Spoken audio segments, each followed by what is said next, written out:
Saya Tifal Solesa melanjutkan Kompas Petang, Saudara. Sejumlah anggota TNI mendatangi mahasiswa Universitas Indonesia Depok, Jawa Barat saat berkonsolidasi di Pusat Kegiatan Mahasiswa UI. Aksi TNI ini viral setelah diunggah di salah satu akun Instagram. Aksi sejumlah anggota TNI yang Anda lihat ini viral setelah diunggah akun Instagram @pantauaparat. Para mahasiswa disambangi Komandan Kodim 0508 Depok. Saat itu para mahasiswa sedang berkonsolidasi di Pusat Kegiatan Mahasiswa UI Depok pada Rabu 16 April 2025 pukul 11 malam waktu Indonesia Barat.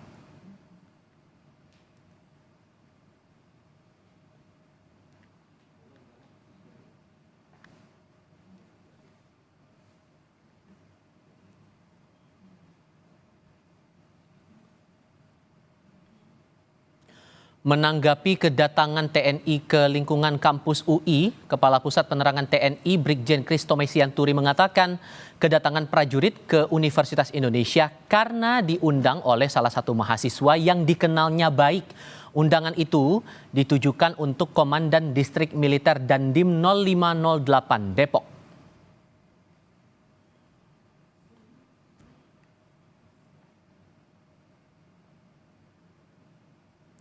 Kami kutip dari kompas.com, Kepala Pusat Penerangan TNI Brigjen Christo Mesianturi mengatakan Dandim Depok diundang oleh seorang mahasiswa atas nama F dan Kabak PAM UI atas nama AR yang memang dikenal baik oleh Dandim untuk diskusi, ngobrol.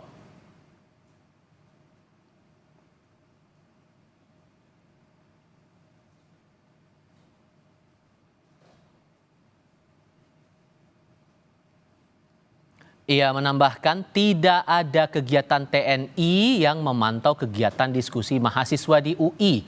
Katanya itu narasi yang menyudutkan dan berlebihan.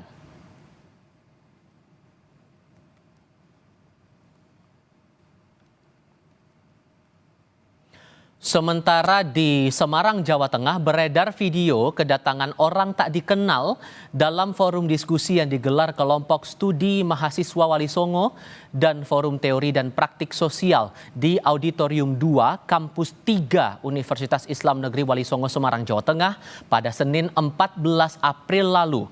Diskusi mengangkat tema fasisme mengancam kampus, bayang-bayang militer bagi kebebasan akademik. Saat diskusi dimulai, ada seorang lelaki tak dikenal yang tiba-tiba hadir dan duduk di baris belakang. Karena curiga, pemimpin diskusi mengajak para peserta untuk memperkenalkan diri. Namun, yang bersangkutan menolak lalu meninggalkan lokasi. Seorang mahasiswa yang ada di lokasi diskusi mengaku kaget dan sempat takut melihat ada anggota TNI yang masuk. Namun mahasiswa tetap melanjutkan diskusi itu.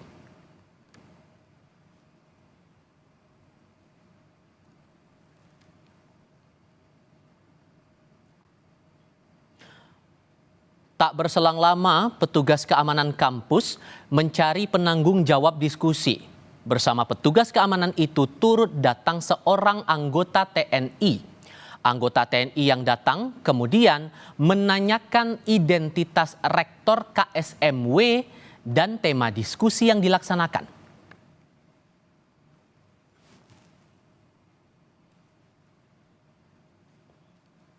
Jadi ketika lagi diskusi itu tiba-tiba ada TNI masuk gitu loh. Jadi kami kaget gitu sebagai peserta.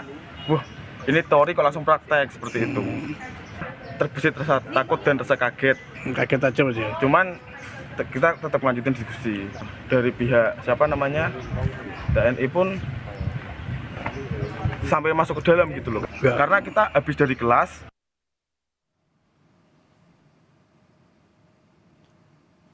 Menanggapi hal itu lewat rilis kepada media, Kepala Dinas Penerangan Angkatan Darat Brigjen Wahyu menyatakan Babinsa hadir di sekitar kampus hanya untuk monitoring wilayah karena sebelumnya beredar pamflet undangan diskusi yang bersifat terbuka untuk umum. Itu bagian dari tugas Babinsa dalam menjaga keamanan dan ketertiban wilayah binaannya. Ia menambahkan, kami tegaskan orang dalam video tersebut bukan anggota kami. Kehadiran Babinsa pun hanya 1 orang dan itu pun berada di luar forum diskusi. Menteri Pendidikan Tinggi, Sains dan Teknologi Brian Yuliarto mengaku tidak khawatir dengan fenomena masuknya tentara ke lingkungan kampus. Menurutnya, perguruan tinggi bersifat terbuka untuk berbagi gagasan termasuk dengan TNI. Brian pun meyakini potensi penyimpangan dari militer di kampus bakal terdeteksi di era transparansi seperti saat ini.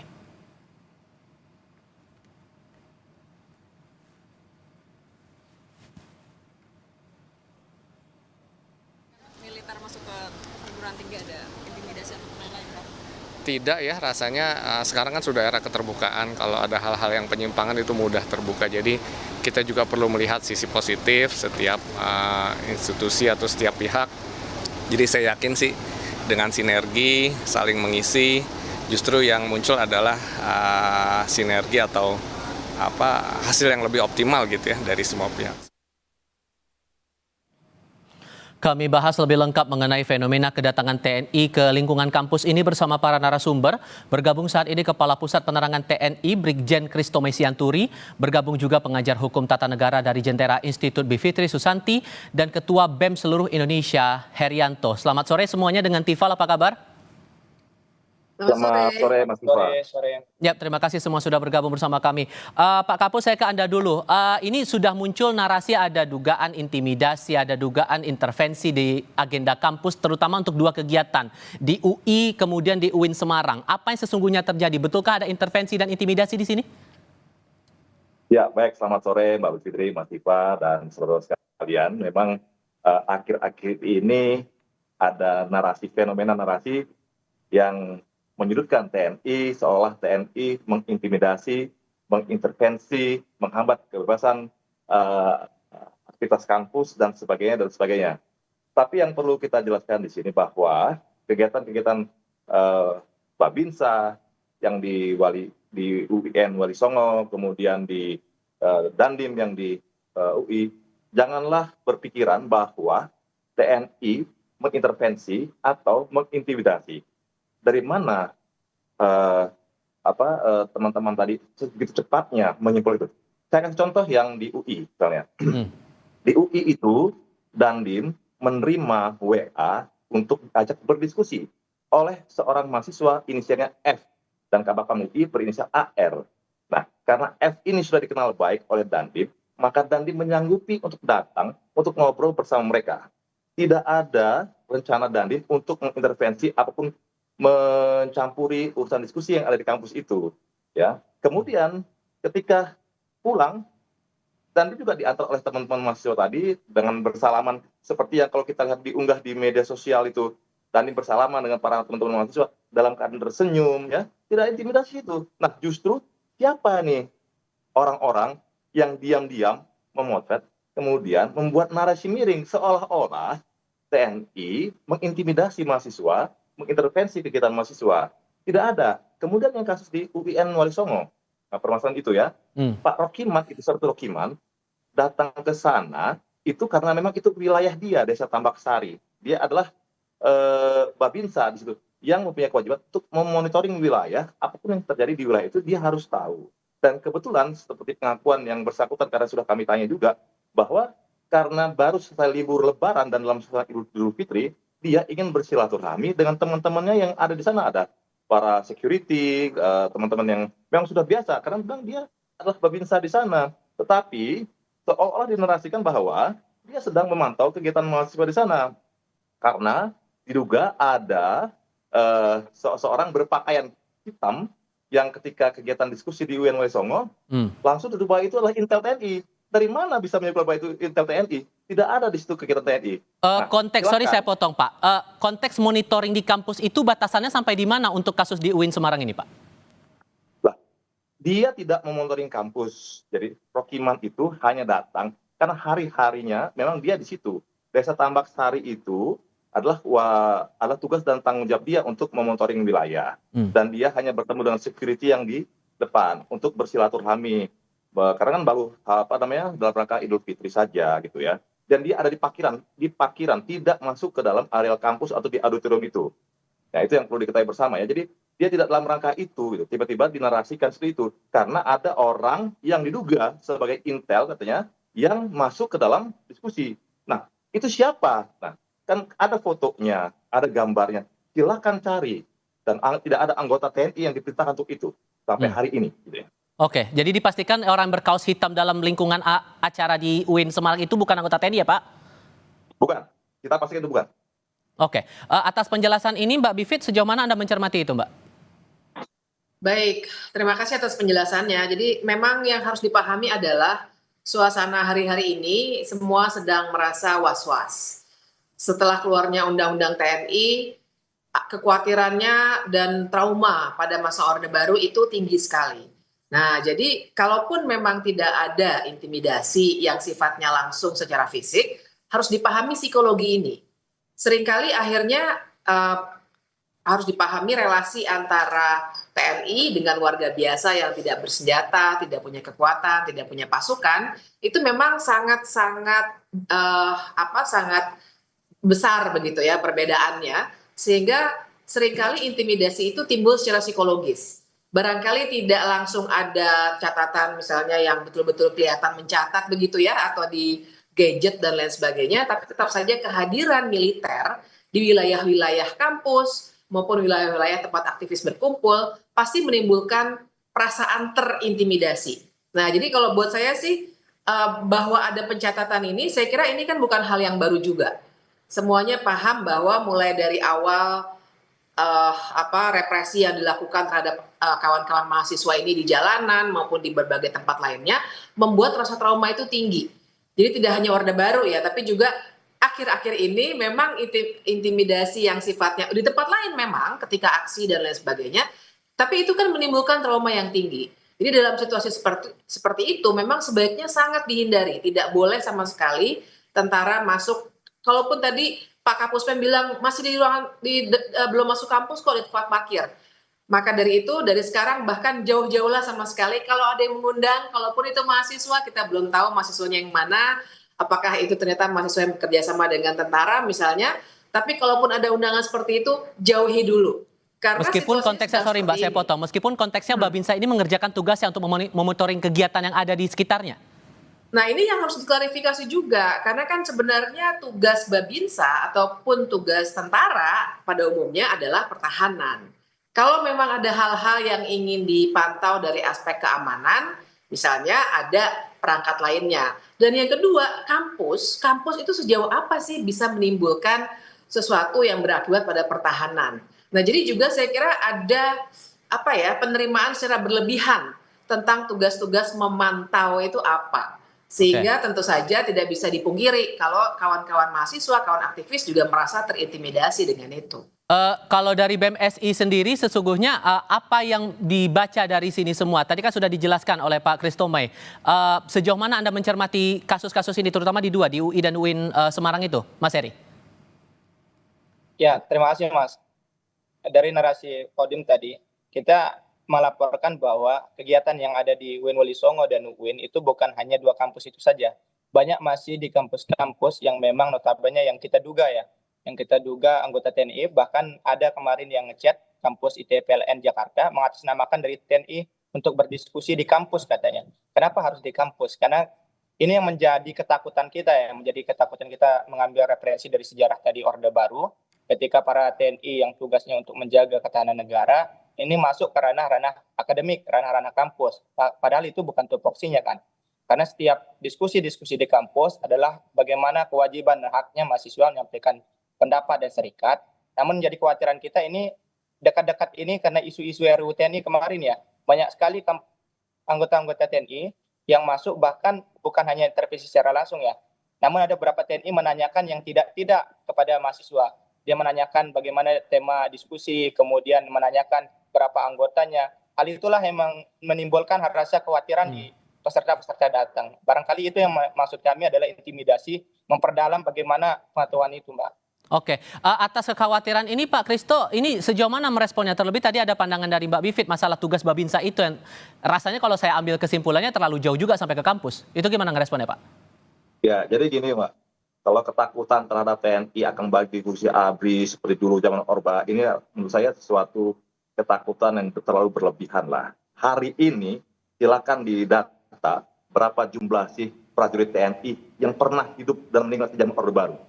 Saya, seorang Kapus Pen TNI, Brigadir Jenderal TNI, saya lulusan Akmil tahun 97, saya saja tidak pernah menikmati nikmatnya di kursi ABRI. Terus akan kembali ke sana, ngapain? Apa?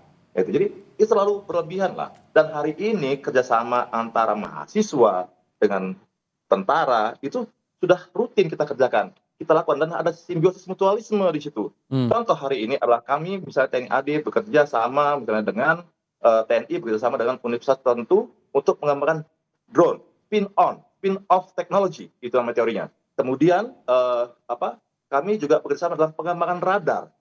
Kami juga bekerja sama dalam mengembangkan beberapa alutsista kami dengan menggandeng universitas. Apakah itu militerisasi? Apakah itu harus dilakukan? Tidak. Dan kami juga sering mengundang beberapa teman-teman dari mahasiswa misalnya untuk datang ke institusi TNI untuk berdiskusi, fokus group discussion, datang ke akademi TNI untuk kita berdiskusi, melaksanakan seminar. Terus apa yang menjadi ketakutan? Tidak. Jadi itu terlalu menurut saya sesuatu yang terlalu berlebihan lah. Termasuk monitoring Babinsa yang dibilang terlalu jauh itu, Pak? Apa? Kalau soal monitoring Babinsa yang terlampau jauh sampai ke kampus itu juga gimana? Jadi kalau Babinsa itu dia hanya monitoring di wilayahnya, bukan kampus, bukan kampusnya, di wilayahnya. Ada kejadian kematian, kedukaan, kecelakaan. Dia juga tahu kan ada disebut Hankam yang harus dia catat di situ. Berapa jumlah penduduk yang ada di sana, berapa yang beragama Islam, berapa yang beragama Kristen, berapa yang sarjana, berapa yang tidak, berapa pekerja. Itu seorang Babinsa dia monitor sesuai dengan wilayah tanggung jawabnya, gitu ya. Dan itu diatur oleh undang-undang, gitu ya. Jadi saya rasa kalau apalagi dikaitkan dengan revisi undang-undang TNI, itu menurut saya terlalu berlebihan. Nah, hari ini kalau kita jabarkan undang-undang TNI itu sudah jelas ya, tugas-tugas TNI itu apa saja. Justru pembatasan kewenangan tugas-tugas TNI dalam Undang-Undang Nomor 34 Tahun 2004 atau Undang-Undang Nomor 3 Tahun 2025 yang sekarang sudah disahkan. Mbak Bivit, merespon tadi jawaban terutama untuk relasi hubungan antara TNI terutama dengan lingkungan kampus. Ini sejauh mana Anda mencermati itu? Ya, dua hal ya Mas ya. Yang pertama itu bagi perkembangan ilmu pengetahuan memang dimanapun di seluruh dunia ini biasanya tidak ada relasi yang harusnya dibangun secara khusus antara tentara dimanapun ya, bukan di Indonesia saja, dengan kampus. Kecuali misalnya kalau dikatakan oleh Pak Kapus Pen tadi ada perkembangan drone, teknologi dan lain sebagainya, iya. Tapi yang kita bicarakan di sini adalah dalam proses pembelajaran.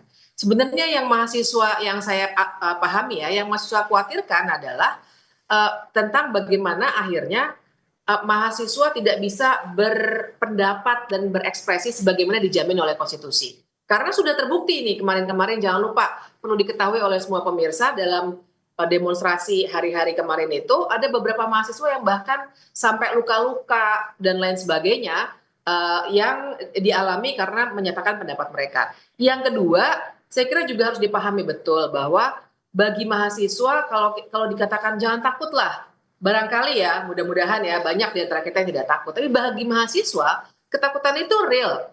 Karena kalau data mereka misalnya bisa didapatkan, mereka bisa misalnya diskors atau bahkan dikeluarkan atau dapat sanksi tertentu dari kampus yang kita tidak bisa kontrol, tidak bisa kelihatan di layar kaca dan mungkin tidak bisa disoroti oleh banyak pihak.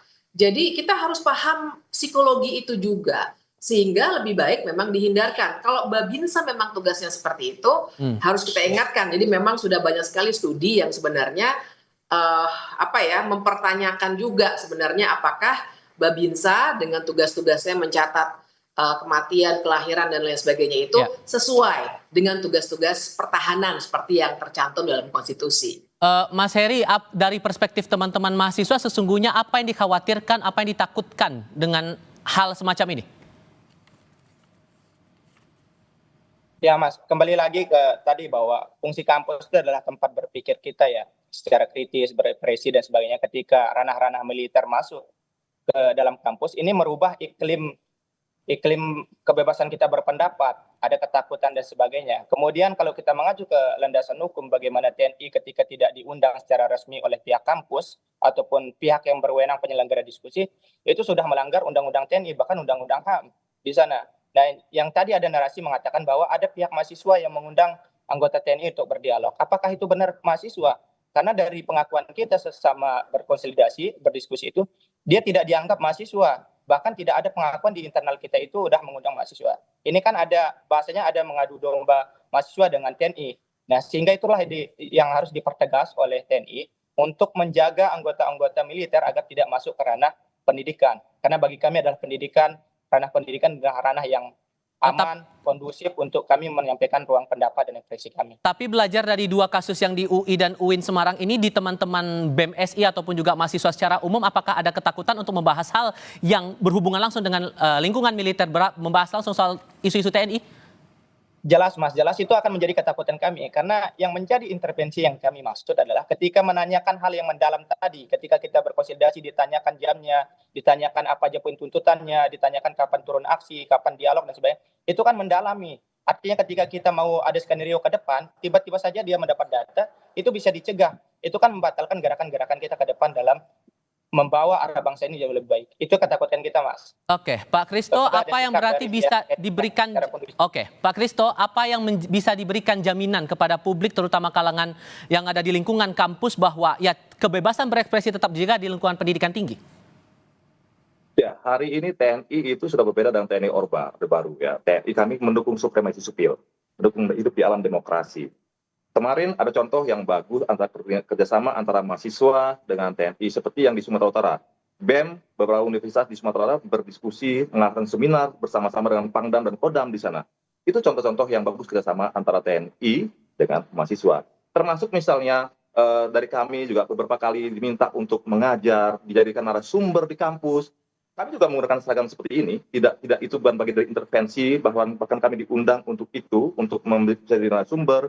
Kan tidak masalah di situ dalam lingkungan akademik ya, dalam batasan lingkungan akademik ya. Kemudian juga misalnya, kenapa sih TNI harus masuk kampus dengan menggunakan seragam? Kami trauma. Lah inilah seragam kami sama seperti seragam yang juga misalnya oleh teman-teman ojek online, seragam PLN, ya nggak ada masalah masuk kampus itu. Karena justru dengan kami menggunakan seragam berarti identitasnya jelas, pangkatnya jelas, dari satuannya jelas, bisa di tracking, bisa dicari di mana orang itu berada gitu ya. Jadi saya berharap kepada teman-teman mahasiswa juga tidak usah takut yang berlebihan. Ya. Justru kami sangat berharap bahwa kampus itu adalah mitra strategis karena teman-teman mahasiswa punya nalar yang kritis untuk dalam berpikir dan bertindak gitu ya. Justru sampai saat ini kami membuka kesempatan kepada teman-teman mahasiswa yang sudah lulus nanti masuk menjadi perwira prajurit karir. Artinya apa? Kan tidak semua juga bahwa teman-teman mahasiswa itu, wah kami takut. Enggak, bukti ada juga yang bergabung menjadi prajurit TNI sampai hari ini perwira TNI. Tanggal 24 Maret yang lalu, tanggal 27 Maret yang lalu, Panglima TNI baru melantik 805 perwira prajurit karir. Ya, lulusan dari Universitas satu kampus-kampus di seluruh Indonesia. Artinya itu tidak bisa menggambarkan seluruh bahwa trauma di kampus tidak. Justru TNI dan kampus, teman-teman mahasiswa, kita harus berkolaborasi membangun negara ini. Demikian kira-kira. Baik, Mas Heri, responnya gimana?